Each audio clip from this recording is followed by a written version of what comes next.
నమస్కారం గురుగారు. నమస్కారం అమ్మా దివ్య. సో 2025 లో కుంభరాశి వాళ్ళకి ఎలా ఉండబోతుంది?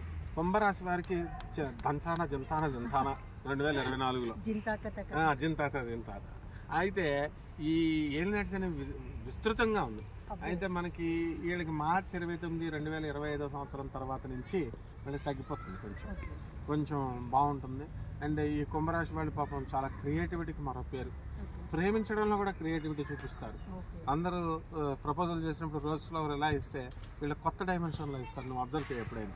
అంటే ప్రతి పని కూడా 2025లో ఆ సృజనాత్మకత చూపించి వీళ్ళు రకరకాలుగా వీళ్ళు చక్కగా చేస్తారు. అండ్ వృత్తి వ్యాపార ఉద్యోగ విషయాల్లో కూడా రాణింపు ఉంటుంది, సంపాదన ఉంటుంది. అండ్ కుంభరాశి వాళ్ళకి చక్కగా దాన ధర్మాలు చేస్తారు, తీర్థయాత్రలు చేస్తారు, కొత్త కొత్త వృత్తులు ఇవన్నీ కూడా పనులన్నీ కూడా జరుగుతాయి.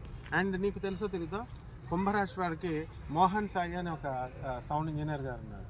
ఆయన ఒక ఛానల్కి ఓనర్ అనమాట.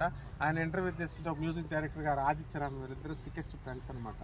చేస్తుంటే ఇలాగే ఎంతోమంది ఇంటర్వ్యూలను నేచర్లో తీస్తారు వాళ్ళు. అయితే కుంభరాశి జ్యోతిష్కుడిని తీసుకొచ్చి చెప్పిస్తున్నారు ఇక్కడ ఒక గార్డెన్లో.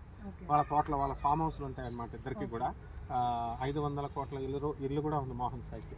ఈ మధ్యన వాళ్ళ అమ్మమ్మ దూర బంధువులు చచ్చిపోతే కేతు వల్ల వస్తుందంటే వచ్చేసింది అంతే. అలా అయితే ఇక్కడ వస్తుంది. అయితే ఏమైంది తెలుసా, ముందు కుంభరాశి జ్యోతిష్కుడికి ఏమొచ్చింది, వాడు లీనమైపోయి జ్యోతిష్యం చెప్తున్నాడు. ఆ గార్డెన్ లో నుంచి పాము వచ్చింది కిందకి. పాము వచ్చేసరికి అలా ఈ కుంభరాశి వాళ్ళందరూ కూడా మీరు జాగ్రత్తగా ఉండాలా. ఈ సంవత్సరం మీరు ఎక్కడికి వెళ్ళినా పాము వస్తుంది. దెబ్బతో ఆ ఇంటర్వ్యూ ఆగిపోయింది. ఆ జ్యోతిష్కుడు పారిపోయాడు. మళ్ళీ పిలిచినా సరే జ్యోతిష్కుడు మళ్ళీ రాలా. ఆ విధంగా కుంభరాశి వాళ్ళందరికీ కూడా వీళ్ళకి పాముతో భయం. అందుకని రాహుకేతువులు అన్నమాట. ఇప్పుడు కుంభరాశిలోకి మనకి మార్చి 29 తర్వాత రాహు దిగుతున్నాడు అన్నమాట. వీళ్ళు ఎవరన్నా అమెరికా. కేతువేమో సప్తమంలోకి వస్తాడు. భార్యకి హాస్పిటల్ బిల్లు అవుద్దేమో అని భయం. అసలు ఏమిటి భయం? భార్య మీద ప్రేమేమో అనుకుంటాం మనం. భార్యకి డాక్టర్ల బిల్లు ఎంత వేస్తారో ఇది మంచాన్ని పెడితే అని అనిపోయి. ఆ విధంగా కేతు ఇలా చేస్తాడనమాట. అండ్ పనులు ఉంటాయి, వృత్తి వ్యాపారాలన్నీ కూడా, సంపాదనలు అన్నీ బాగుంటాయి. విద్యార్థులు కూడా చాలా ఎక్కువ చదవాలి, ఫెయిల్ అయిపోతారు అన్నమాట. సో కుంభరాశి వాళ్ళకి కొంచెం మంచిగా లేదు, అది అదృష్టం శని అన్నారు, అది ఏలినాటి శని ఉంది. ఇంకోటి కొంచెం రాహు కూడా బాగాలేదని చెప్పారు. సో దానికి ఏమైనా పరిహారాలు చెప్తారా? మొట్టమొదట ఏలినాటి శని మంచిగా చేసుకోవాలి వీళ్ళు. అందువల్ల శని జపం చేసుకోవాలా, శని స్తోత్రాలు చదువుకోవాలా. శనికి కిలోంపావు నల్ల నువ్వుల్ని, నల్లని వస్త్రాన్ని పేద బ్రాహ్మణులకి శనివారం నాడు 8 గంటలకు దానం చేసుకోవాలా.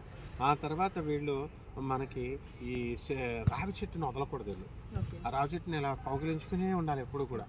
రావి చెట్టుకి నీళ్లు పోస్తూ ఉండాలా.